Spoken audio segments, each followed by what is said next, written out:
Bienvenidos a este curso de reparación de computadora. Les habla el ingeniero Carlos Bravo. Este curso va a ser un curso completo que va a tratar de un solo video, el cual se va a explicar todos los temas que voy a decir a continuación y va a ser en un solo video. Los anteriores cursos yo los hice por parte, pero no tiene el alcance que debería. Entonces se va a hacer un solo video donde se va a explicar todos los temas y va a durar más tiempo. Los temas que se van a explicar son las partes de la PC, cómo desarmar una PC, cómo hacerle mantenimiento a una PC, cómo acelerar y optimizar Windows al 100%, programas de un técnico informático, herramientas y equipos de reparación, la BIOS, funciones más importantes, cómo botear un pendrive con un sistema operativo para formatear, recomendaciones contra virus y hackers, cómo revisar tu PC sin desarmarlo, cómo particionar disco duro, cómo recuperar archivos eliminados, creación de pendrive multibot, cómo hacer copias de seguridad de Windows, cómo ingresar al computador en caso de haber olvidado la contraseña, herramientas de acceso remoto, cómo formatear una PC, instalación de driver a una PC, regenerador de disco duro, formateo de bajo nivel, cómo recibir equipos a los clientes, cómo hacer respaldo de información, fallas comunes de hardware y software, fallas de casos reales, componentes internos de una tarjeta madre de PC, diagrama de bloques de una tarjeta madre de PC y análisis de circuitos VRM. Para aquellas personas que este curso no sea suficiente en este video, abajo en la descripción y en el comentario fijado voy a dejarle el link para que vayan a revisar. Para aquellas personas que no es suficiente este video curso, les ofrezco dos paquetes, donde el primer paquete tendrán el libro de curso de reparación de computadora, donde tienen toda esta información en un libro. Esto es más que todo para personas que les gusta leer. Y en el paquete 2 tiene incluido este mismo libro de reparación. Tienen también video cursos grabados de reparación de computadora, como las partes, cómo formatear una computadora, cómo hacerle mantenimiento, entre otros videos. También este paquete 2 incluye los software necesarios que yo utilizo para formatear una computadora, y ustedes los pueden descargar libre de virus. Lo pueden obteniendo este paquete lo pueden descargar directamente donde yo tengo alojado los software de formateo. Y también van a tener un 10% de descuento en los otros cursos. Y también de bonus les voy a dar las láminas de PowerPoint que vamos a ver en este video. Primer punto, partes de la PC. Entre las partes tenemos la fuente de poder, tarjeta madre, disco duro, tarjeta de video, unidad de DVD, tarjeta de sonido, cables y conectores, y también memoria, y el gabinete, que es donde van todos los componentes. Como vemos en esta imagen, en esta parte vemos lo que es la fuente conmutada. En un video hice un mini curso de fuentes de PC, cómo repararla. Pueden ir a mi canal y chequear los videos que hice del curso de reparación de fuentes de PC. Y también tengo otro curso de fuente conmutada que ya es más avanzado. Luego tenemos lo que es el fan cooler, las memorias RAM que vemos aquí. Tenemos estas tarjetas que son de PCI, que son de comunicación.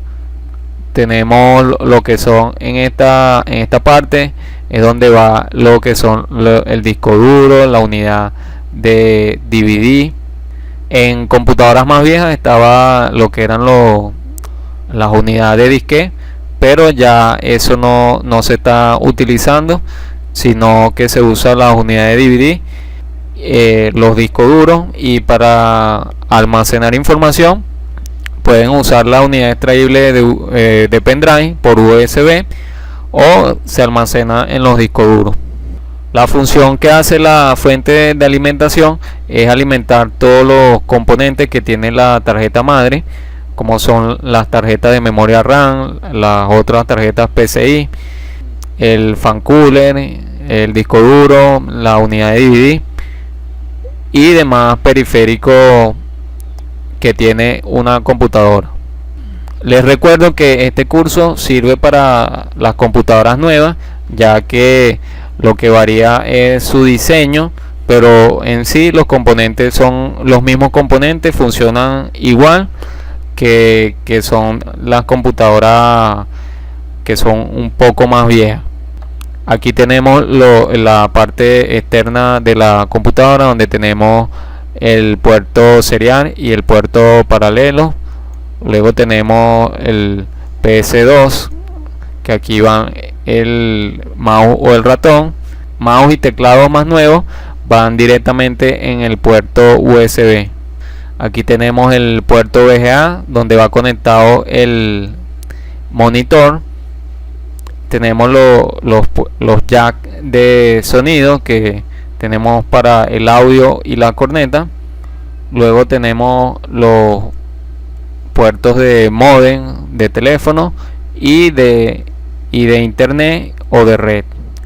Y abajo tenemos en este caso los puertos USB, que sirve para colocar las unidades de pendrive u otros periféricos que sean por protocolo de comunicación USB. Aquí vemos otra imagen de un CPU, donde tenemos el cable de alimentación de red, que puede ser de 110 o 220, que va conectado a la fuente de poder de la computadora. Luego tenemos los cables conectados del mouse y el ratón. Luego tenemos otros cables de puerto USB, y tenemos conectado aquí el cable del monitor. Aquí vemos otra imagen donde tenemos para otro CPU o gabinete, donde tiene los periféricos externos, que tiene para el teclado, el ratón, puerto serie, el puerto paralelo. Por lo general estos puertos no suelen utilizarse. Lo más utilizado es el puerto VGA, que es donde va conectado el monitor. Luego tenemos los puertos USB, que son muy utilizados. El puerto de red RJ45, que es donde va conectado el cable de internet. Y luego tenemos los jacks de micrófono y de audio, que va conectado si tienen un micrófono o si tienen corneta. Aquí tenemos la parte frontal de una computadora, donde tenemos la parte superior para CD, DVD, ROM. Tenemos más abajo el disque para disque. Ya esto no suele utilizarse.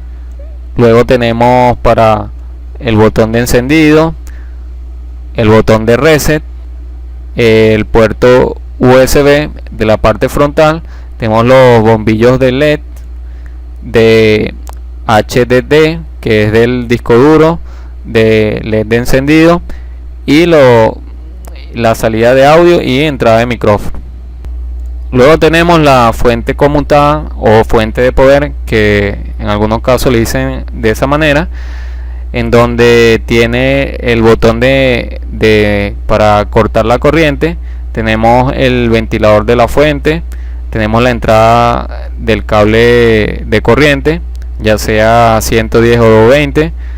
Tenemos el switch para seleccionar el voltaje, y tenemos el cableado que va a la tarjeta madre para alimentar a los demás componentes. Aquí vemos la fuente por la parte interior.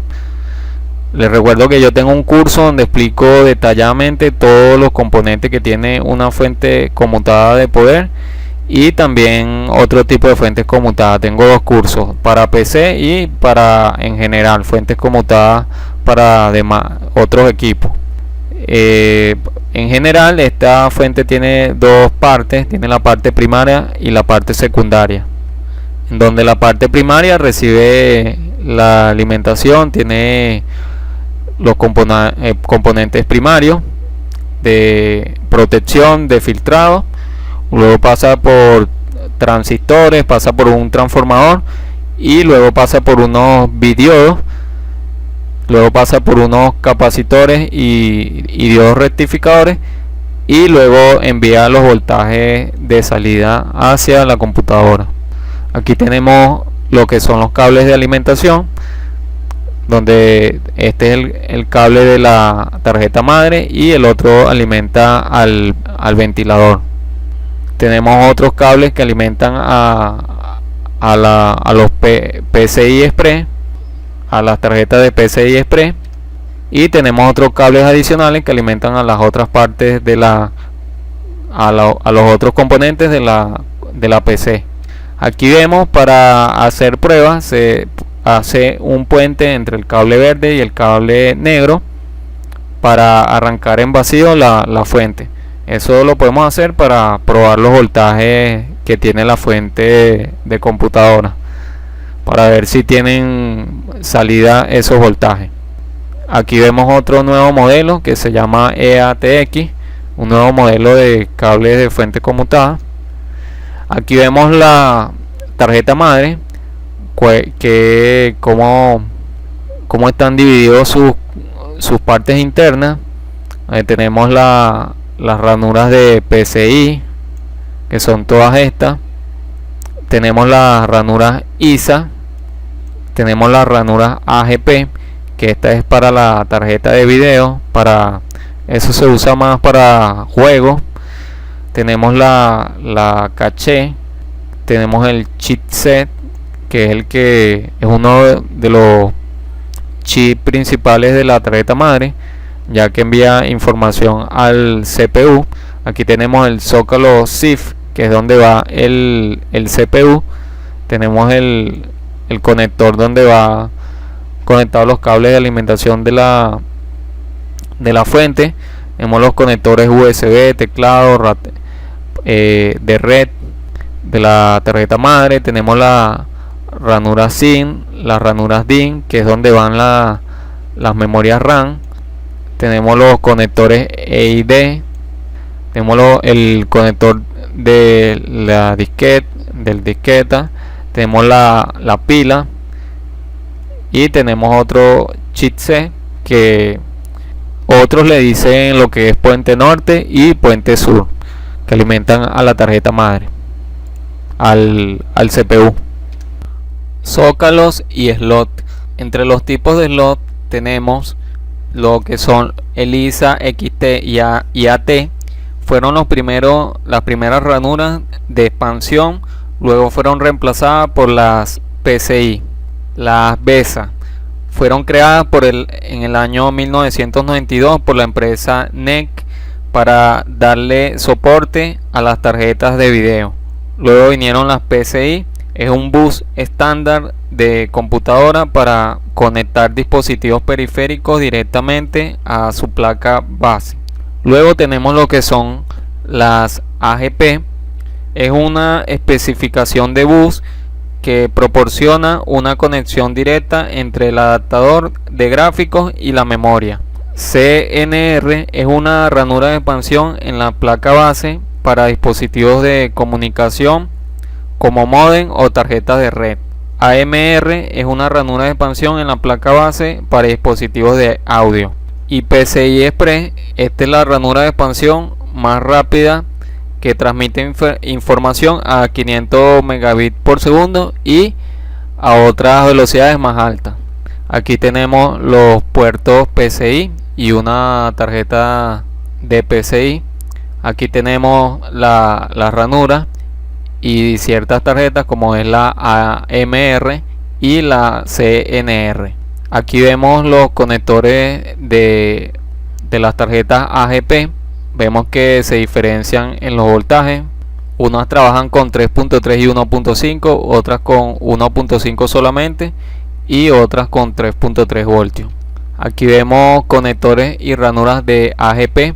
Vemos que en la primera tenemos una que trabaja con 1.5 voltios, otra con 3.3 y otra que trabaja con los dos voltajes 3.3 y 1.5 voltios.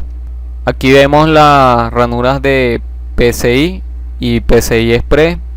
También tenemos las comparaciones con la ranura AGP.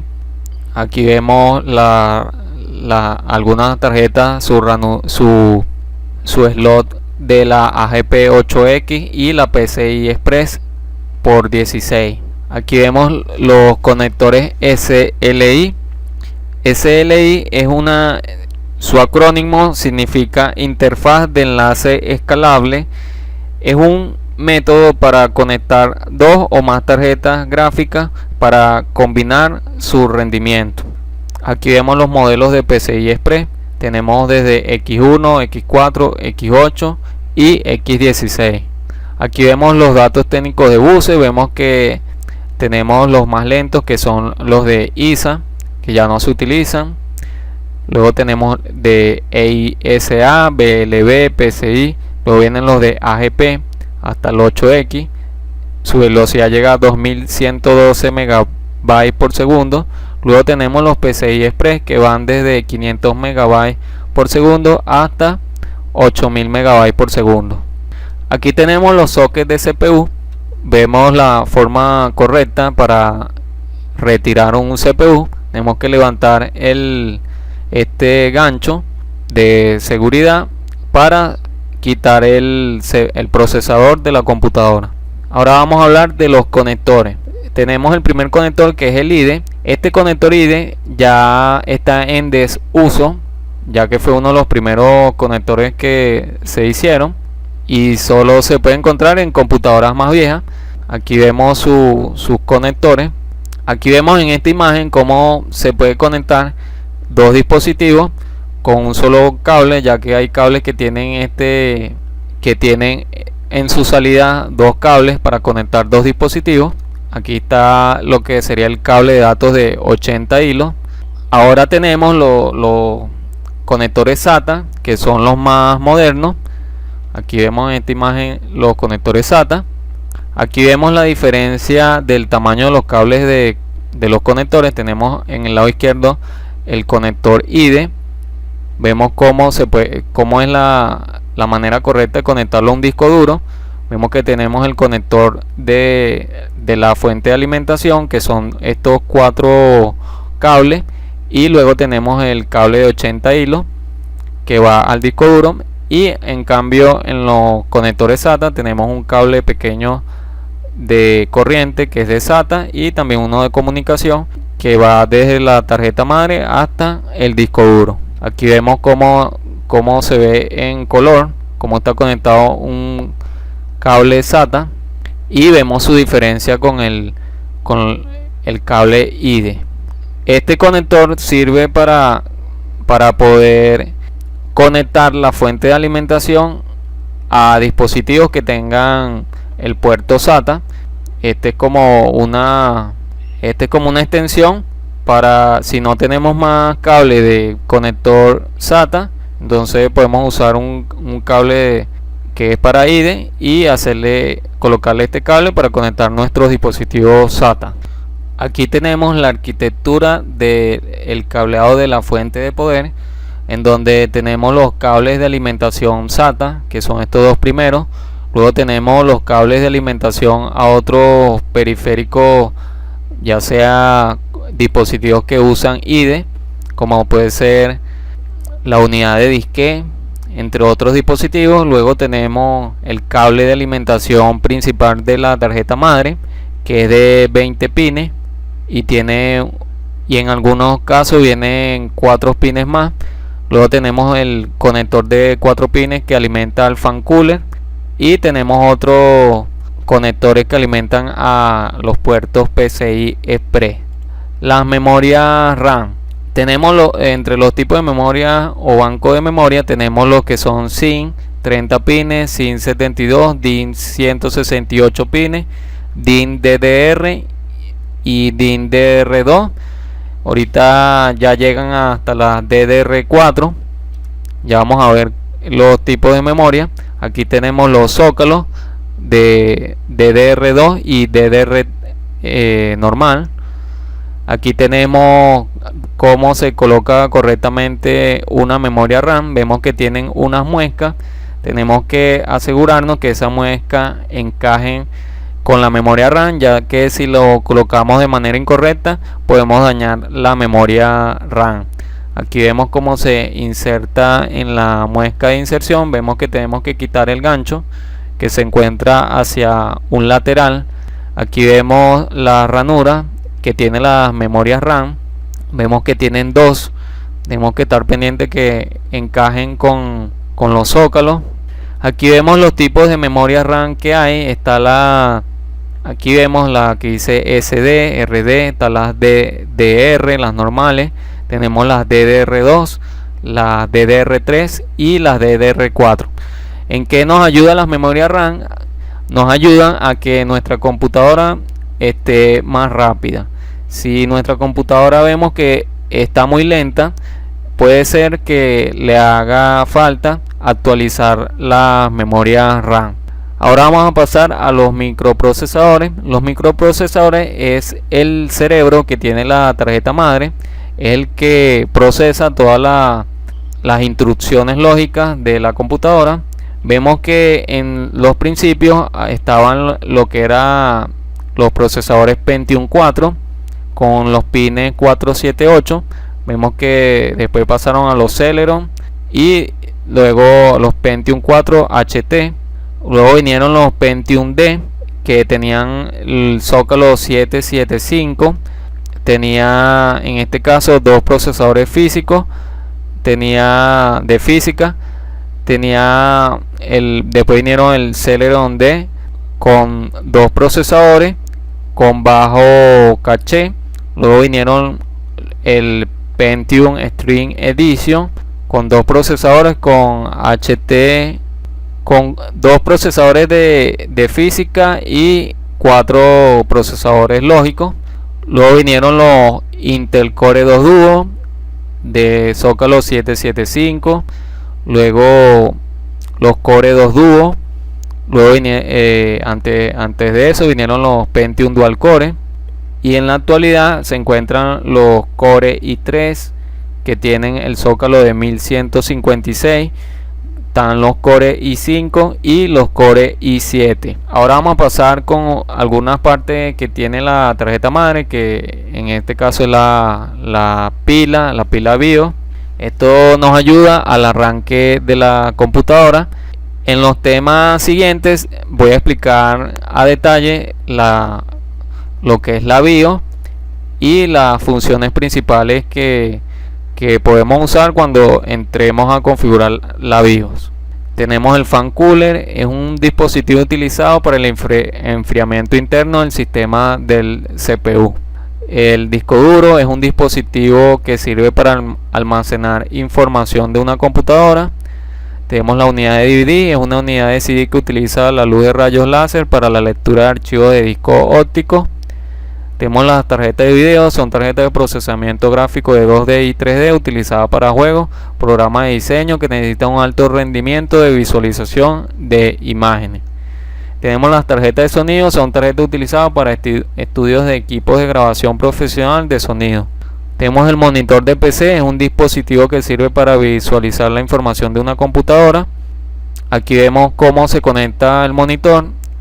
El monitor lleva un cable VGA que va conectado en la parte trasera, como vemos en las imágenes, y va conectado a lo que es el gabinete del computador, y también lleva otro cable que va alimentado a la corriente, ya sea de 110 o 220. Aquí vemos el gabinete, que es la estructura donde va la tarjeta madre y los demás dispositivos de la computadora. Aquí vemos otras vistas del gabinete. ¿Cómo desarmar una PC? Como vemos, tenemos la vista del CPU, del gabinete. Tenemos que buscar la parte trasera para retirar los tornillos de atrás. Luego de haber retirado, siempre se usan dos tornillos. Retirar esos dos tornillos, quitamos la tapa lateral Luego lo primero que vamos a hacer es desconectar los cables de la fuente de poder ATX. Si quieres saber cómo desconectar estos cables, tengo un video en mi canal de YouTube donde explico cómo desconectar correctamente los cables de la fuente de poder de la computadora. Luego de haber desconectado esos cables, desconectamos también los cables de la unidad de CD DVD, luego los del disco duro. Aquí vemos en esta imagen cómo se desconectan. Luego desconectamos los cables de los puertos de la tapa frontal, ya sea los de audio y de encendido. Luego desconectamos los cables del fan cooler. También desconectamos el cable de la fuente de poder que quedan de la fuente de poder de la tarjeta madre. Luego extraemos los tornillos de la tarjeta madre. Luego, en caso de que ustedes quieran quitar el procesador o CPU, pueden hacerlo subiendo el gatillo que tiene el zócalo y retirar el CPU. Pero en muchos casos no es necesario retirar el CPU. Ya veremos que en la mayoría de los casos lo que se hace es quitar el fan cooler para colocarle pasta térmica en el procesador para que trabaje mejor y no se recaliente tanto el procesador. Pero eso se usa solo para hacerle mantenimiento. Solo sería necesario reemplazar el CPU si se encuentra dañado el procesador. En ese caso sí sería necesario quitarlo. Y hay que tener cuidado de no retirarlo, no colocarlo o retirarlo incorrectamente, ya que podemos dañar los pines del procesador y dañarlo completamente. Aquí vemos la vista frontal de la extracción del CPU. Luego retiramos las memorias RAM, como les expliqué anteriormente, y retiramos la tarjeta madre del gabinete. ¿Cómo hacerle mantenimiento a una PC?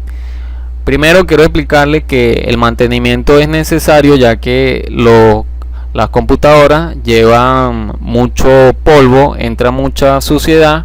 Entonces periódicamente debemos hacer este tipo de mantenimiento para mantener nuestros equipos en correcto funcionamiento. Las herramientas que se utilizan son una brocha, una aspiradora. La brocha es para limpiar los dispositivos, la aspiradora para aspirar el polvo.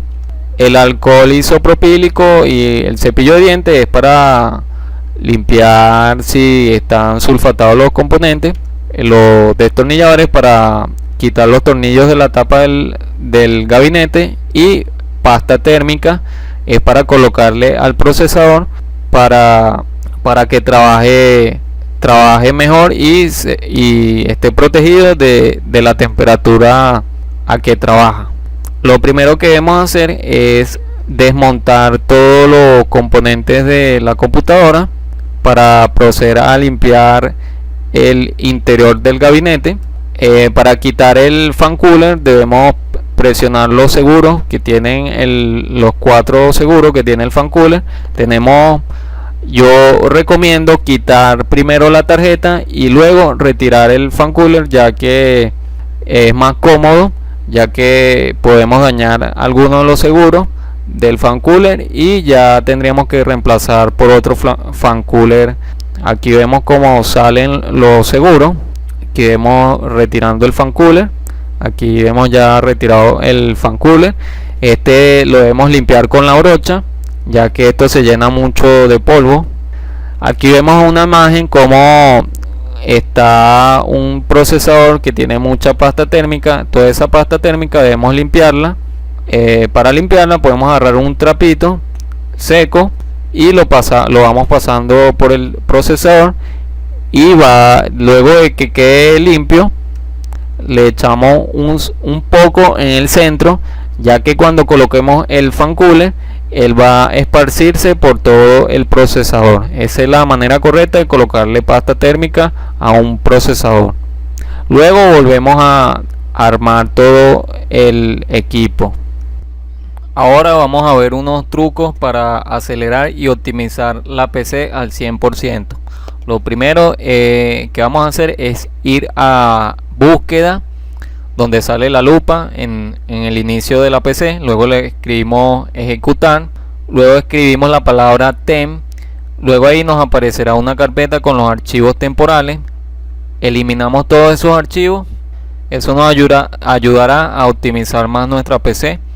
Hacemos ese mismo procedimiento pero con la palabra prefetch. Igual manera nos van a salir bastantes archivos, el cual debemos eliminar para optimizar más nuestra PC. Otro truco sería ir a mi PC, luego hacer clic derecho en el disco duro, darle clic liberar espacio. Ahí liberará el espacio de los archivos que no estemos usando y que nos ocupen espacio, de la caché y otros archivos como la papelera de reciclaje. Otro truco sería ir a este equipo, le damos propiedades, luego le damos a configuración avanzada del sistema que está en el lado izquierdo, luego le damos configuración, luego le damos a ajustar para obtener el mejor rendimiento, le damos a aceptar, luego le damos donde dice arranque y colocamos el tiempo de espera 3 segundos. Otro truco es darle opción avanzada, le damos número de procesadores, ahí colocamos el mayor número de procesadores que tengamos en nuestra PC, en este caso es 2. Ahora nos vamos a configuración del sistema, luego le damos inicio de Windows, le damos a abrir administrador de tareas, luego nos saldrán las opciones que se inicien cuando arrancamos nuestra PC. En este caso, por ejemplo, me sale el navegador Opera, yo le doy deshabilitar para que no inicie cuando prendo la computadora, ya que eso pone más lenta la computadora. Otro truco es ir a búsqueda, colocar la palabra visor de eventos, luego le damos donde dice aplicaciones, le damos clic derecho y le damos vaciar registro. Otro truco es ir a búsqueda, colocar desfragmentar y optimizar, luego le damos clic ahí, le damos clic en el disco duro y le damos optimizar. Ahora vamos a ver los programas necesarios que debe tener un técnico de computación. Les recuerdo que con la adquisición del paquete 2, que van a tener la información abajo en la descripción, van a poder descargar todos estos software directamente y libre de virus. Un software muy importante es el software de Office, ya que nos permite hacer trabajo. Entonces es importante que ustedes le instalen a su cliente el programa de Office y que esté activado. También el driver pack, este es un software para descargar los controladores, es muy útil ya que se necesita para que trabaje correctamente la computadora. Tener un sistema operativo ya sea de Windows, Linux o Mac. El sistema de Linux se utiliza a la hora de querer hacer respaldo de información, ya que pueden entrar al sistema de Linux directamente. No es como el sistema de Windows, que siempre cuando vamos a arrancar el sistema de Windows nos pide que lo instalemos. El sistema de Linux podemos entrar en la versión de prueba para probar el sistema y ahí se puede hacer el respaldo de información. Para eso es utilizado el sistema de Linux. El WinRAR, ya que debemos utilizarlo, ya que los programas necesitan este programa para poder arrancar. Los buscadores como Google Chrome es muy importante a la hora, ya que es más amigable para el usuario que el Internet Explorer, que viene por defecto en la instalación del sistema operativo. La instalación de un antivirus siempre es importante, ya que nos protege un poco, no del todo, porque hay virus que pasan por todos estos antivirus, pero siempre no es mala idea instalar un antivirus, aunque en las computadoras que tienen Windows ya viene instalado lo que es el Windows Defender y no necesitan instalar más antivirus. La opción de Sky es un programa opcional. Si no quieren descargárselo al cliente, no hace falta este programa. El CCleaner es también importante para limpiar los archivos y para revisar si hay algún virus. El Adobe Flash sirve para visualizar los documentos de PDF. Ahora vamos a ver los componentes internos de una tarjeta de PC. El primero es el socket del microprocesador, que ya vimos anteriormente cómo quitar el procesador. Luego tenemos el puente sur y puente norte. Estos chips ayudan al CPU a que no esté tan sobrecargado de operaciones, y se dividen esas instrucciones entre esos chips. Tenemos la ROM BIOS, que este chip es el que arranca para cuando iniciamos la computadora. Tenemos el chip super entrada salida de controlador. Este es el que controla los dispositivos de entrada como teclado, mouse, micrófono. Luego tenemos los generadores de reloj. Estos son componentes electrónicos que dan la frecuencia a los chips. Tenemos los circuitos de VRM. Estos circuitos son una fuente secundaria aparte de la fuente de poder, ya que dividen el voltaje en voltaje más pequeño para alimentar la memoria RAM y el procesador y los demás componentes. Tenemos las ranuras, como ya lo expliqué, de AGP, PCI Express, PCI normal. Aquí tenemos las ranuras de RAM, los puertos IDE, los puertos SATA, los puertos USB y el chip controlador de audio. Este controla todo lo que tenga que ver con el audio. ¿Cómo botear un pendrive con sistema operativo? Para hacer eso, lo primero que debemos hacer es formatear la unidad USB de pendrive. Para ello colocamos el pendrive en el equipo. Luego nos vamos a nuestro equipo en esta carpeta. Luego seleccionamos el pendrive, le damos clic derecho, le damos en formatear, luego le damos en formato rápido y le damos iniciar. Luego que esté formateado, tenemos que descargar el programa Rufus. Luego que lo hayamos descargado, tenemos que tener la imagen ISO del sistema operativo al que deseamos formatear. Por ejemplo, en este caso dice Ubuntu, porque es de un sistema operativo de Linux. Donde dice dispositivo, vemos que en la opción de arranque se encuentra le damos seleccionar y ahí seleccionamos la imagen ISO.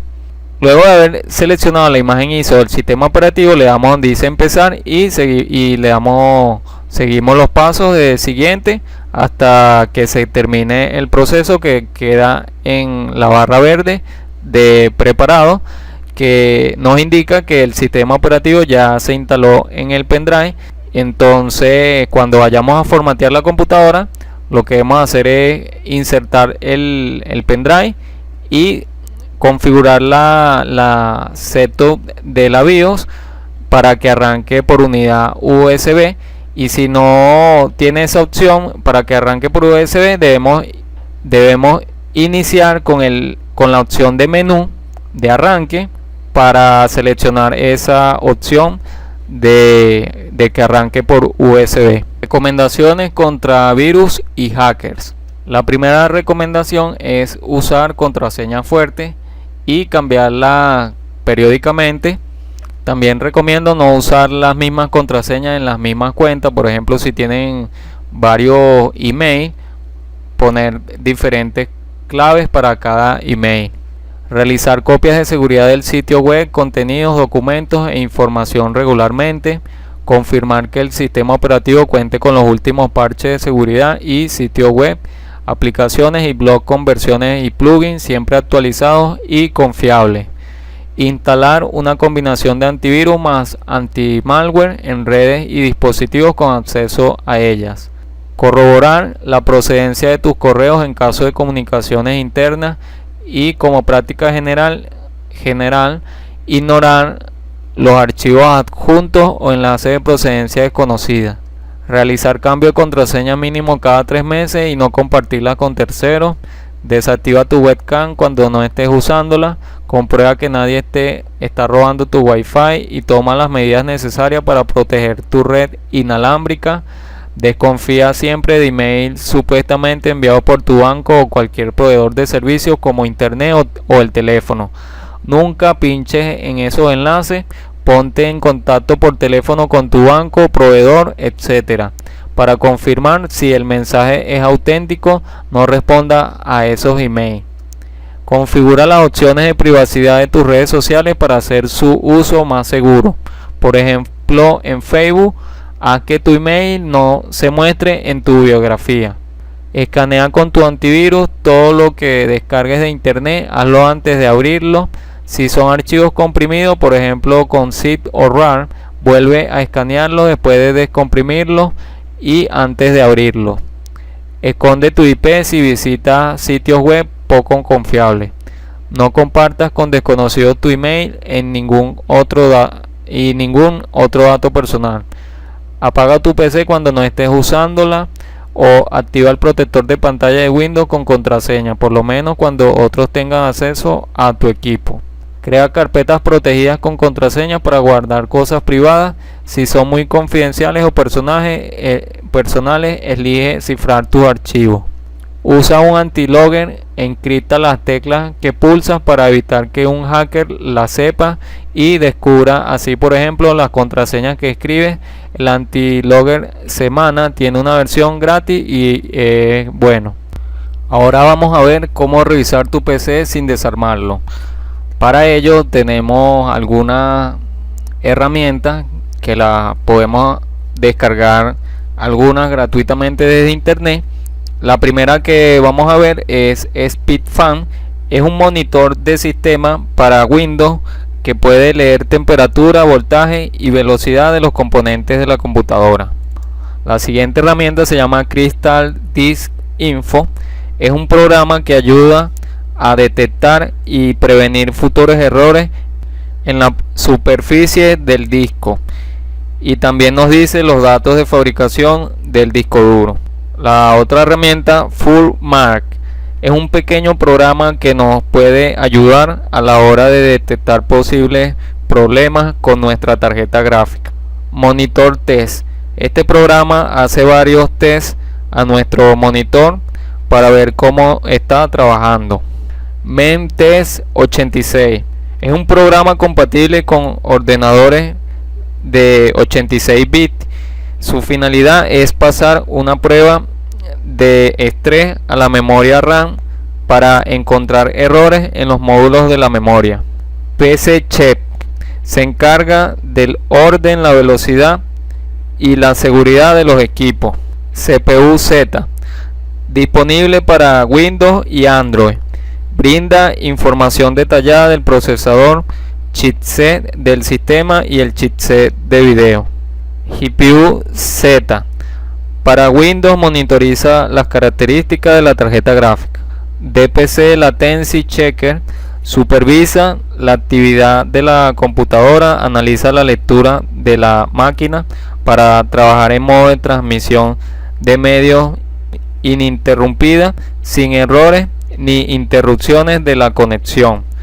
Esto lo usan las personas que hacen streaming. CPU ID HW Monitor es un programa de monitoreo de hardware que lee los principales sensores de salud de los sistemas de PC, como voltaje, temperatura, velocidad de los ventiladores. Turbo V es un programa que te permitirá overclockear tu procesador en algunas placas base Asus. ¿Qué significa overclocking? Esto es que se modifica la velocidad de frecuencia de la computadora para que trabaje más rápido. NTune monitorea y ajusta los componentes del sistema, incluidos los voltajes y la temperatura. OCJNI es una característica que se encuentra en determinadas placas MSI. Permite overclockear la RAM, algunas GPU y CPU. BarEdit es un pequeño software que permite combinar la configuración de los registros de configuración PCI en todas las placas base. AMD Overdrive es una herramienta para chips AMD. Maximiza la capacidad de ajuste de las plataformas que utilizan sockets AMD. USB View permite mostrar los dispositivos USB conectados al PC y los que estuvieron conectados en el pasado. Realtemp es un programa de monitoreo de temperatura para todos los CPU Intel. Deadman View es una alternativa al administrador de dispositivos estándar de Windows. Prime 95 hace prueba de estrés del CPU. BIOS Agent te permitirá saber si hay una nueva versión de la BIOS de tu ordenador. Crystal DMI, interfaz de administración con información detallada sobre varios componentes de su sistema, incluido el BIOS. Ahora vamos a ver cómo particionar un disco duro. Las ventajas de particionar un disco duro es que podremos crear una partición en donde podemos meter copias de seguridad de nuestros archivos o incluso del sistema. Podremos también crear una partición protegida mediante cifrado para archivos especialmente delicados que tengamos. También son útiles para almacenar ciertos tipos de archivos o para separar la instalación del sistema operativo de nuestros archivos personales o juegos. Lo primero que debemos hacer es nos dirigimos al símbolo de búsqueda y colocamos crear particiones. Luego le damos clic donde dice crear y formatear particiones del disco duro, como vemos en la imagen. Luego hacemos clic en el disco duro, en el caso es el C. Luego seleccionamos la opción MBR y luego le damos a aceptar. Luego hacemos clic derecho en el disco duro y presionamos en un nuevo volumen simple. Luego asignamos el espacio de almacenamiento de la partición. Luego le damos siguiente. Luego colocamos una letra para asignarle a la nueva partición. Le damos siguiente. Lo siguiente será asignarle un sistema de archivos, por lo que elegimos la opción de formatear este volumen con la configuración siguiente y elegimos NTFS. Ahora vamos a ver cómo recuperar un archivo eliminado. Para recuperar un archivo eliminado vamos a usar el programa Recuba. Lo podemos descargar desde internet y luego lo instalamos como un programa sencillo. Lo primero que debemos hacer es darle en siguiente. Luego filtramos la búsqueda de archivos dependiendo en dónde está guardado el archivo. Si no tenemos idea, le damos en todos los archivos. Luego colocamos otro filtro. Si tenían en una carpeta en específico, podemos colocar el nombre de la carpeta en específico. Luego le damos siguiente. Luego le damos iniciar para que el programa escanee los archivos. Luego marcamos los archivos que deseamos recuperar. Los que están marcados en rojo no se pueden salvar. Solo podemos salvar los documentos que están en verde. Y luego le damos recuperar. Y con esto ya podremos a veces salvar algunos archivos que ya hayamos eliminado de nuestra PC y de nuestra papelera. Ahora vamos a proceder a explicar cómo crear un pendrive multibot. En las primeras partes de este video les expliqué que podíamos botear un pendrive con el programa Rufus, pero esto se hace para tener solo instalado un sistema operativo. También se puede hacer el pendrive y tenerlo como multiboot, ya que con esto nos permitiría tener varios sistemas operativos en el mismo pendrive, ya sea tener un Windows 7, un Windows 10, un Windows 8 o tener un Linux en un solo pendrive, ya que esto nos ahorraría tiempo y nos facilitaría el trabajo a los técnicos. Para crear un pendrive multibot, lo primero que vamos a hacer es descargar el programa E2B Easy 2 Boot, como vemos en pantalla. Lo descargamos. Luego aquí vemos la interfaz gráfica del programa. Seleccionamos nuestro idioma que deseemos. Luego pulsamos el botón Auto más Default. luego le damos a aceptar. El botón Auto más Default es este botón rojo que tiene la flecha roja. Después se borrarán todos los archivos de la unidad. Antes de eso tenemos que haber colocado el pendrive en la computadora. Se borrarán todos los archivos y esperemos hasta que la ventana se ponga en verde para cargar los sistemas operativos. Luego entramos en la unidad del pendrive. Luego accedemos a las carpetas con extensión ISO. En estas carpetas meteremos las imágenes que se correspondan con el título. Estos pueden ser algunos ejemplos para ilustrarlo. Sistema Windows se meterán en Win y dentro de ella en la carpeta que corresponda a la versión que pretendamos ejecutar. Linux es compatible con cualquier distribución de Linux, Ubuntu, Kali, Debian y otras que se basen en el kernel como Chrome OS. Utilities, aquí podríamos meter por ejemplo Acronis True, Image o Clonezilla. Hay una versión específica para herramientas del test de memoria como Mentes, que esa herramienta la expliqué anteriormente. En antivirus aquí vamos a meter nosotros Windows Defender Offline como ejemplo, y en backup en ella también podríamos meter utilidades como Clonezilla nuevamente o Norton Ghost.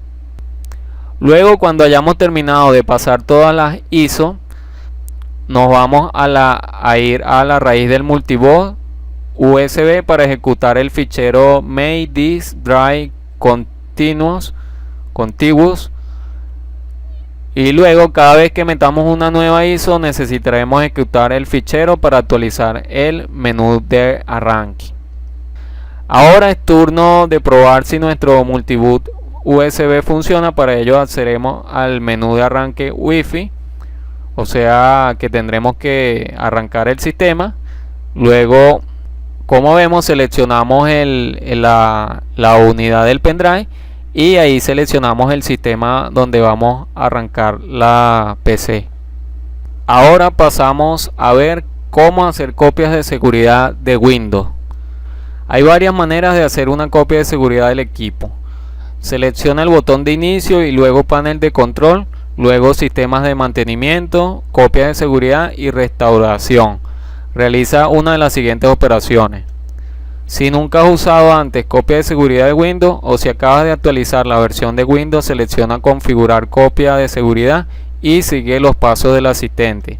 Si has creado una copia de seguridad con anterioridad, puedes esperar a que se realice la copia de seguridad programada periódicamente, o puedes crear manualmente una nueva copia de seguridad seleccionando hacer una copia de seguridad ahora. Si has creado una copia de seguridad anteriormente pero quieres crear una nueva copia de seguridad completa en lugar de actualizar la antigua, selecciona crear nueva copia de seguridad completa y a continuación sigue los pasos del asistente. Crear una imagen del sistema. Las imágenes del sistema contienen toda la información del equipo en un estado determinado. Haz clic con el botón derecho en el botón inicio y después selecciona el panel de control. Sistema y mantenimiento, copia de seguridad y restauración. En el panel izquierdo elige crear una imagen del sistema y a continuación sigue los pasos del asistente.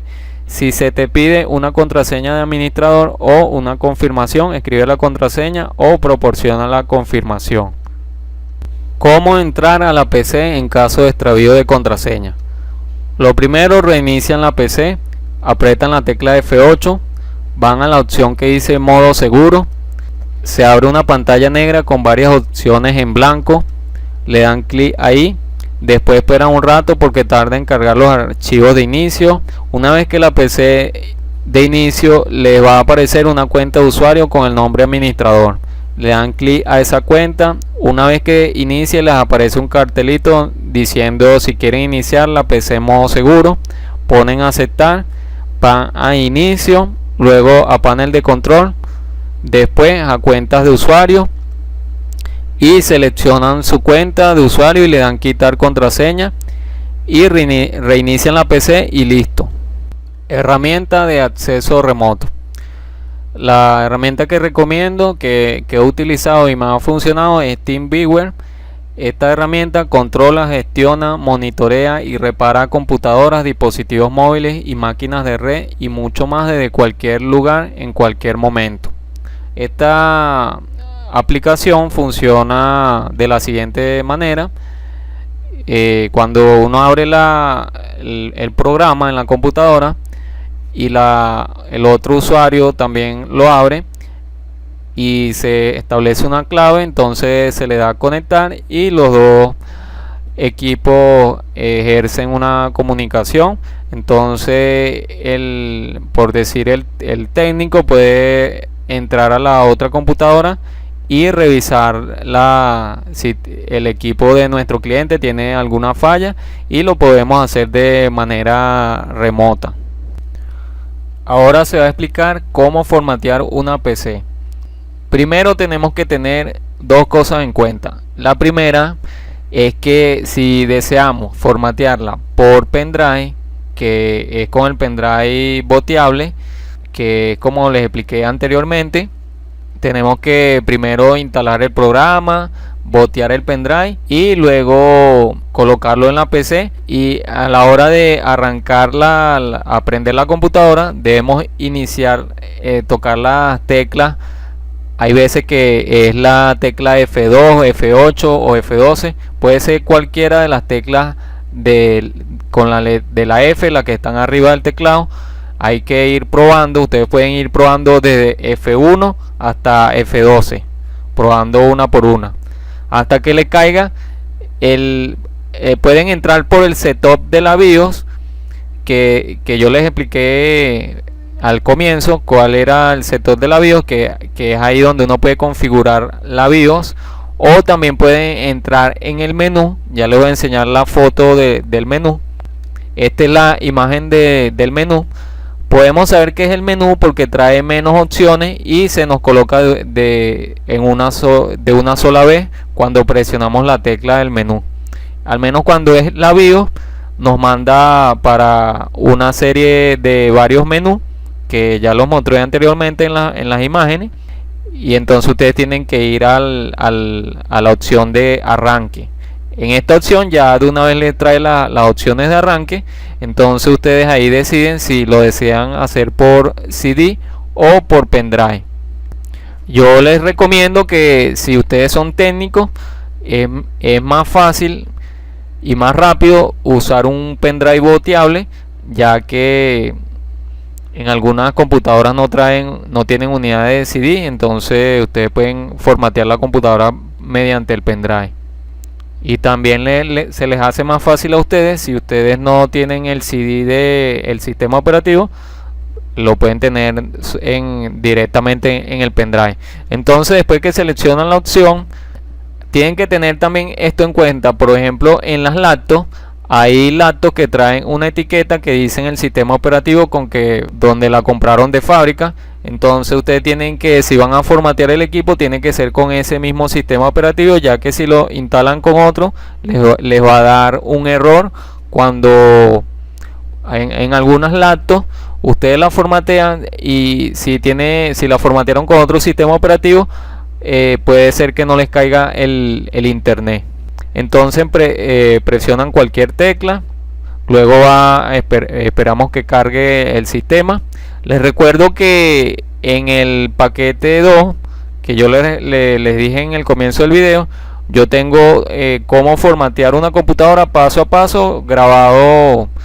Si ustedes les hace falta más información, pueden ir abajo de la descripción, donde van a tener toda la información del curso práctico. Entonces luego le damos instalar ahora, colocamos la segunda opción, eliminamos la partición del disco duro, luego seleccionamos Yes, le damos instalar en la partición que quedó en la partición que se va a instalar en el disco duro. Colocamos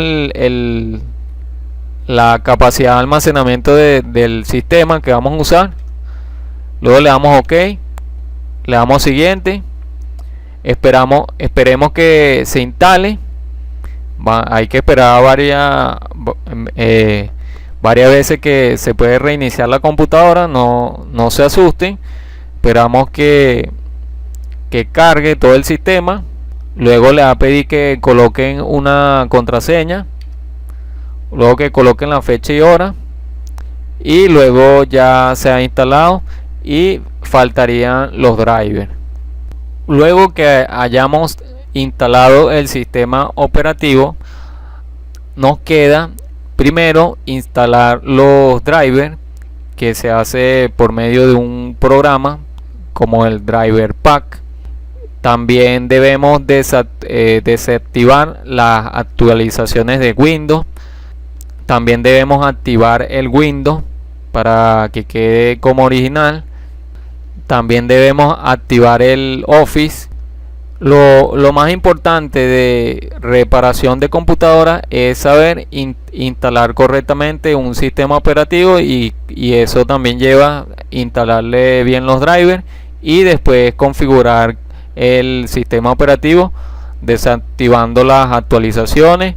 Eso trae molestias al usuario, entonces hay que configurar el sistema operativo. Para saber si necesitamos instalar los controladores, nos van a aparecer, nos vamos al inicio, le damos en buscar, luego colocamos administrador de dispositivos, entonces nos van a aparecer todos los controladores de la computadora. Entonces los controladores que nos salgan con un icono amarillo son los controladores que nos van a hacer falta. Siempre cuando instalamos un sistema operativo nos hace falta el controlador de red, el adaptador de pantalla. El software Driver Pack tarda alrededor de 2 horas buscando los drivers y los instala en la computadora. Yo en mi curso práctico les explico paso a paso cómo instalar correctamente los drivers y para que se instalen en su computadora, y cómo configurar la computadora, cómo activar el Windows y el Office. Ahora pasamos a ver el regenerador de disco duro. Este software HDD Regenerator pueden descargarlo desde internet. Este software es aconsejable utilizarlo antes de formatear un disco duro, ya que nos dice qué sectores del disco duro se encuentran dañados. Para utilizarlo, reiniciamos la computadora con el CD del HDD Regenerator. Luego nos va a iniciar nos va a salir esta pantalla negra, el cual debemos colocar la opción 1, que va a ser un pre-scan, donde va a mostrar las zonas dañadas. Va a hacer el escaneo y luego saldrá las secciones que están dañadas y cuáles se pueden reparar y cuáles no. Esto es importante saber para saber si el disco duro está dañado. Ahora vamos a explicar qué es formateo de bajo nivel. El formateo de bajo nivel se usa para borrar completamente la información de un disco duro, borrarla desde cero. Para eso descargamos un software en internet, la versión gratuita también sirve. Entonces, luego de haberlo descargado, se nos abrirá esta ventana. Seleccionamos el disco duro que vamos a formatear, a borrar toda la información, le damos continúe. Luego nos aparecen estas ventanas que son los detalles del dispositivo. Le damos a la opción Low Level Format, que sería formateo de bajo nivel. Esperamos el proceso de formateo y ya tendremos borrado toda la información correctamente del disco duro. Ahora vamos a ver cómo recibir los equipos a los clientes. Para recibir los equipos tenemos que estar pendientes, ya que hay clientes que tienen viveza. Le voy a dar 2 ejemplos para que estemos pendientes, y debemos chequear los equipos cuando llegan.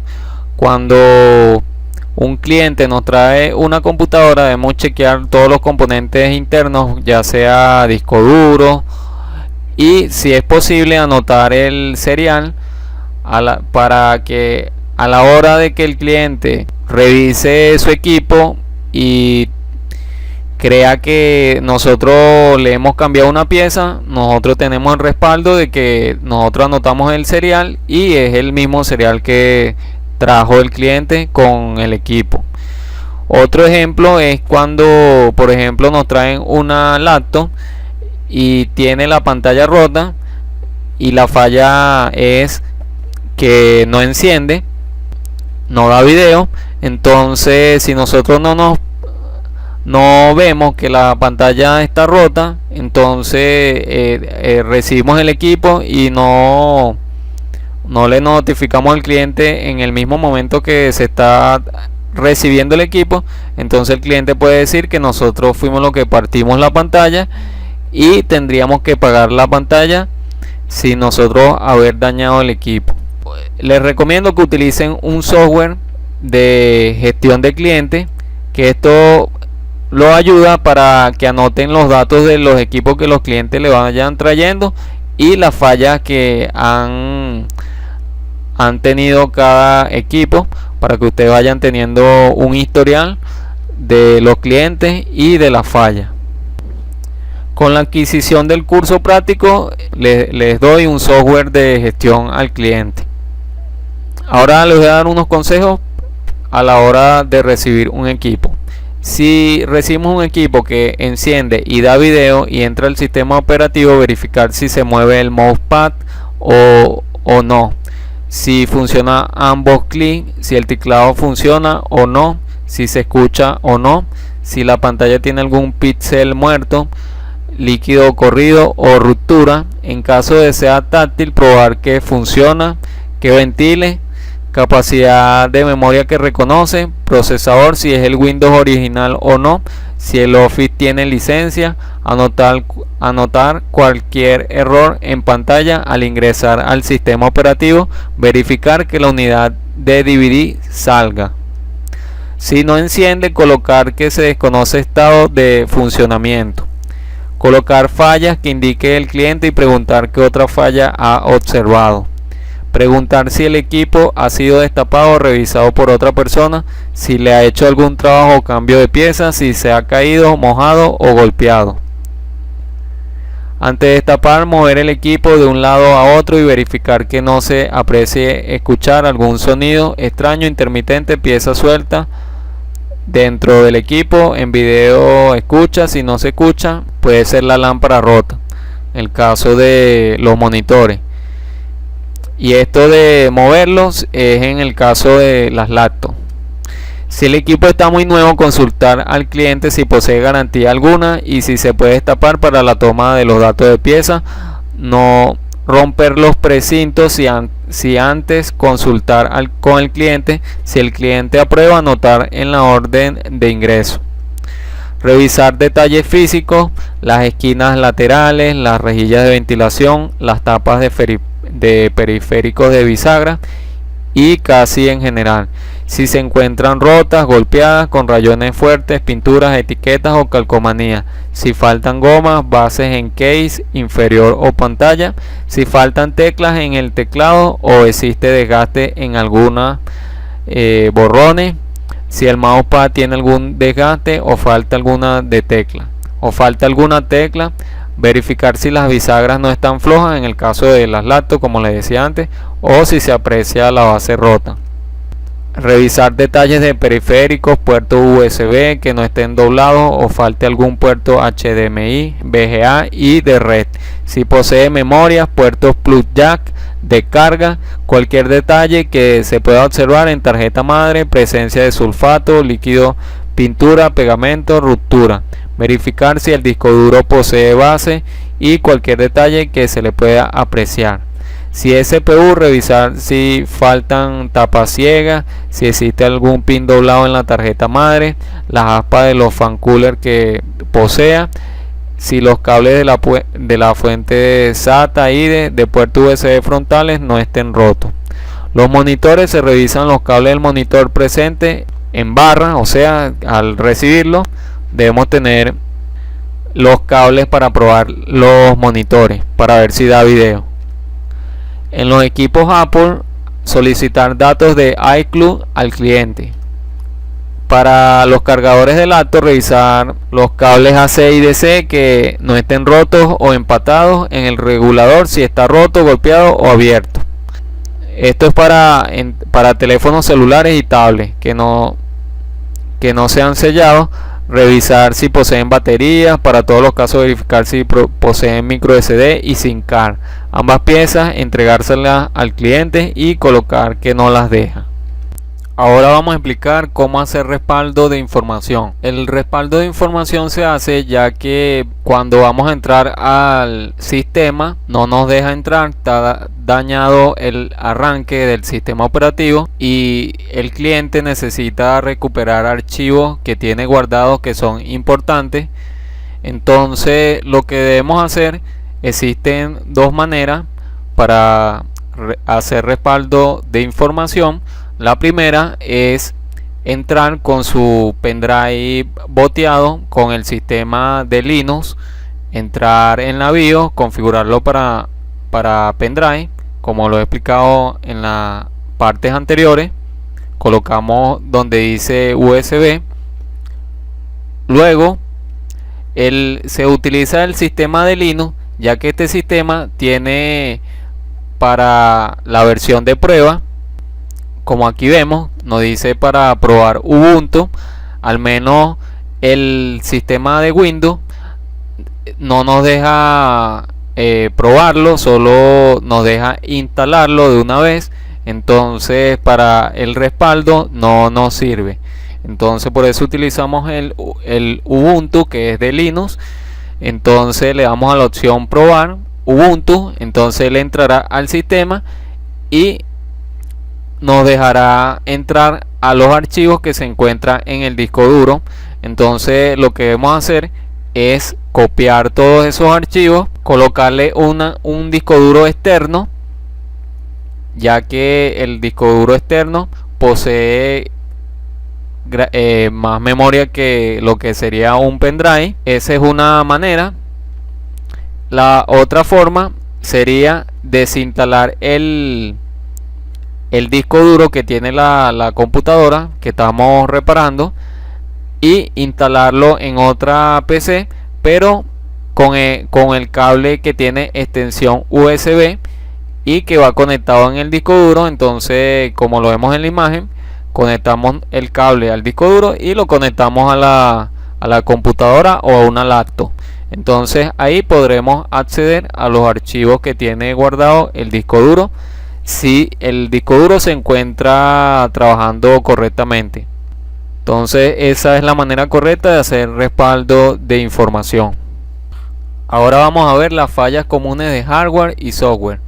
Recuerda suscribirte si quieres saber más contenido de cursos de reparación. La primera falla es cuando no enciende. Lo primero que debemos hacer es revisar el cable de alimentación de corriente, luego revisar el conector de la fuente de poder, revisar los componentes de la PC, revisar tarjeta madre, escuchar el sonido del speaker, si no posee, conectarle uno, pruebas de descarte, retirar disco duro, unidad de DVD o puertos USB frontales, memoria RAM, probar aparte la fuente de poder, medir el voltaje o colocarle una fuente de poder aparte, quitar el fan cooler y ver estado de los pines del microprocesador y ver si enciende sin el microprocesador, medir los componentes de la tarjeta madre de la sección de VRM como condensadores, MOSFET, bobinas o resistencia. La siguiente falla: enciende y no da video. Puede ser problema de un componente dañado en el PC, revisar cable de video o revisar tarjeta de video o revisar el monitor. Siguiente falla: enciende, da video pero no entra al sistema operativo. Puede ser problema de un componente dañado o del sistema operativo.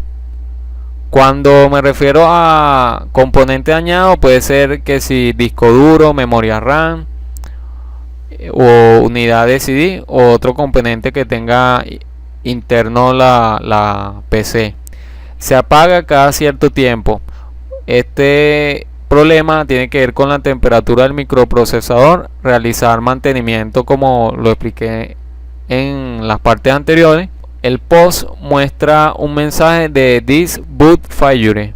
Esto tiene que ver con el problema con el disco duro, revisar disco duro o cables. El post manda un mensaje de System Fan Fail.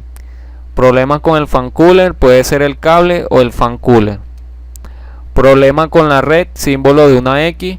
Revisar la fecha que esté correcta, que sea la actual, o revisar el cable de red o revisar el router.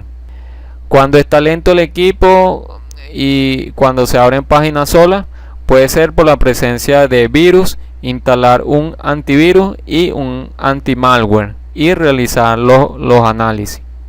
Aparece una pantalla azul cuando se inicia el Windows.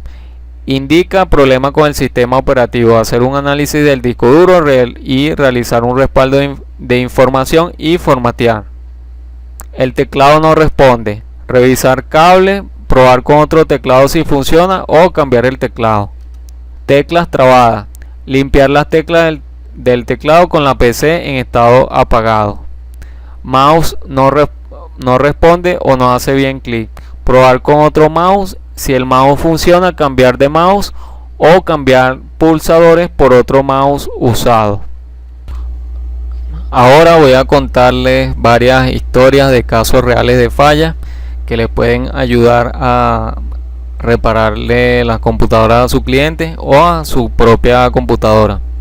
Tuve una falla que la PC duraba aproximadamente 3 horas encendida y luego se apagaba. Luego, cuando nos sucede esto, está relacionado a la temperatura del procesador, ya que si no tiene pasta térmica, el procesador se recalienta y se apaga la computadora. Entonces procedí a desarmar el equipo, le quité el fan cooler y noté que le faltaba pasta térmica. Entonces limpié la pasta térmica vieja, le coloqué pasta térmica nueva y luego lo armé y se solucionó la falla. Otra falla era que salía en la pantalla del post el mensaje que decía This Boot Failure. Cuando nos presenta este mensaje, lo que quiere decir que hay una falla en el disco duro. Yo lo que hice fue analizar el disco duro con el programa HDD Regenerator. El disco duro se encontraba en perfectas condiciones. Luego lo cambié por otro disco duro y la falla seguía de la misma forma. Entonces lo que faltaba era cambiar el cable. Luego lo que hice fue poner el cable en otra posición y se solucionó la falla. Otra falla era que se veían mal los colores en el Windows. Entonces cuando sucede esto está relacionado con la tarjeta de video. Entonces procedí a desarmar el equipo, le quité la tarjeta de video y volvieron los colores a verse normal y se solucionó la falla. Una vez la computadora no encendía, ya le había cambiado la fuente de alimentación de poder, también le había cambiado las memorias RAM, le había hecho varias cosas. Entonces un truco para que ustedes sepan es quitar las memorias RAM, quitar la pila de la BIOS, encender la computadora sin la memoria RAM ni la pila BIOS. La computadora no les va a encender, pero esto hace que haga un reseteo de corriente. Entonces luego la apagan, le colocan la memoria RAM y la pila BIOS y la vuelven a encender. Me ha sucedido que no me enciende de ninguna forma, le hago esto y la PC vuelve a arrancar. Otra falla cuando no enciende, por lo general, la mayoría de las veces es porque la fuente de poder está dañada. Esto puede suceder debido a fuertes descargas en la red eléctrica que causa que los componentes electrónicos se dañen. Para ello debemos quitar la fuente de poder de la PC. Yo tengo un curso completo de reparación de fuente de computadora, pueden revisarlo en mi canal. Entonces ahí explico cómo medir los voltajes, una técnica de reparación para chequear la fuente de poder. Entonces lo que se recomienda es tener una fuente de poder de prueba para saber si es la fuente de poder y colocarla en la computadora que estamos revisando para así descartar la falla. Otra falla que tuve fue que no funcionaban los puertos frontales USB. Entonces procedí a quitar esos cables con la tarjeta que viene en los puertos de USB hembra. Entonces lo que hice fue reemplazar esos puertos USB y volvieron a agarrar los pendrive y los dispositivos con USB. Otra falla de que no encendía la computadora, cambiándole todos los dispositivos, unidad de CD, DVD, fuente de poder, memoria RAM, y no agarraba, era que presentaba problemas en algunos de los componentes del circuito VRM. El circuito VRM es una fuente secundaria de las tarjetas madre que alimentan al CPU y las memorias RAM, ya que las fuentes de poder envían un voltaje de 5 voltios y 12 voltios, y con ese voltaje no trabajan los CPU ni las memorias RAM. Entonces las tarjetas madre contan de una fuente secundaria que reducen ese voltaje para que puedan trabajar los CPU y las memorias RAM, entre otros componentes.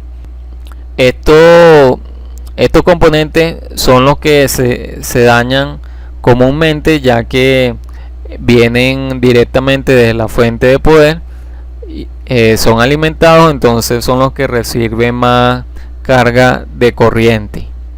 Otra falla era que al formatear la PC, el sistema operativo que se quedaba pegado, se congelaba, y cuando colocaba un CD y lo leía, se apagaba la PC. Entonces se me ocurrió quitar la unidad de CD, desconectarle los cables. Entonces se solucionó la falla. Otra falla cuando no hay internet era que le hacía falta el driver de red. Revisé me metí en administrador de dispositivos y busqué adaptadores de red y vi que faltaba un driver. Entonces procedí a descargarlo en otra computadora, luego lo pasé en un pendrive y lo instalé y se solucionó esa falla. También otra falla que tenía era que no caía el internet, y revisé los cables, vi que el cable se encontraba bueno, pero cuando pasa así no hay que fiarse, lo que hay que hacer es cambiarlo por otro cable. Entonces cambié el cable y se solucionó la falla. También otra falla cuando el internet no cae puede ser porque está mal configurada la fecha y la hora. Otra falla que tenía era que la computadora estaba lenta, no cargaban rápido las páginas web. Entonces decidí analizarlo con un anti-malware. El anti-malware es distinto a un antivirus, ya que saca distintos archivos que están infectados. En este caso son malware. Entonces se analizó el equipo con el anti-malware y se encontraron bastante malware. Luego se eliminaron y se solucionó la falla. La computadora ya cargaba más rápido las páginas y no tenía ningún problema. Ahora pasamos a estudiar el diagrama de bloques de una tarjeta madre de computadora. El primer elemento que tenemos superior es lo que llamamos el CPU, que es la unidad de proceso de control. Luego tenemos con un bus de comunicación, se comunica con lo que se llama el puente norte, que es este que tenemos aquí, y el puente sur. Hay computadoras donde ya viene unido estos tres elementos, vienen en un solo integrado. Luego el puente norte, esto se dividen entre los tres para quitarle trabajo al CPU y no sobrecargarlo. El puente norte envía la comunicación a las memorias RAM y se comunica con los puertos PCI Express, con el puerto VGA y el puerto AGP. El puente sur se comunica con lo que llamamos el slot de PCI, la tarjeta LAN, los puertos USB, los puertos de disco duro y también la tarjeta de sonido. Este I/O significa, este es el controlador de entradas y salidas. Aquí se comunica con lo que con el teclado, con el mouse y demás periféricos de entrada y salida. Aquí en esta otra imagen tenemos cómo se alimentan el CPU. Se alimenta por los circuitos VRM, que ya expliqué, que son la fuente secundaria para alimentar al CPU y las memorias RAM. En este caso envía un voltaje que se llama V-Core, volt, y el CPU envía una señal BID signal. Este PSOK es cuando nosotros presionamos el botón de encendido, él envía una señal al circuito VRM y a su vez envía una señal del V-Core al CPU, que hace que prenda la computadora. Ahora vamos a analizar el circuito VRM. Las letras VRM significan modulación de regulador de voltaje. Este circuito alimenta el CPU. Ese voltaje es alrededor de 1.1 a 2 voltios. Esta información es importante a la gente que sabe electrónica, para a la hora de que se dañe la tarjeta madre, reparar los componentes que más se dañan. Aquí vemos un circuito básico donde tenemos los 4 pines del conector de la fuente de conmutada, la fuente de poder de la computadora de 12 voltios. Luego alimenta a una bobina y alimenta a un capacitor. Luego pasa a 2 MOSFET. Luego pasa a una bobina, un capacitor, y luego alimenta al CPU los 2 voltios y 45 amperios. Aquí vemos el circuito ya va agarrando más complejidad, donde tenemos igual la bobina con el capacitor. Esto es un filtro LC para ir filtrando ruido. Luego pasa por un controlador que alimenta a 2 controladores para activar a los MOSFET, que son los que van a estabilizar el voltaje para entregar al CPU. Aquí vemos el circuito completo, en donde primero empieza la fuente de poder, alimenta al controlador de entrada y salida. Este controlador recibe la señal del botón de encendido, que es este.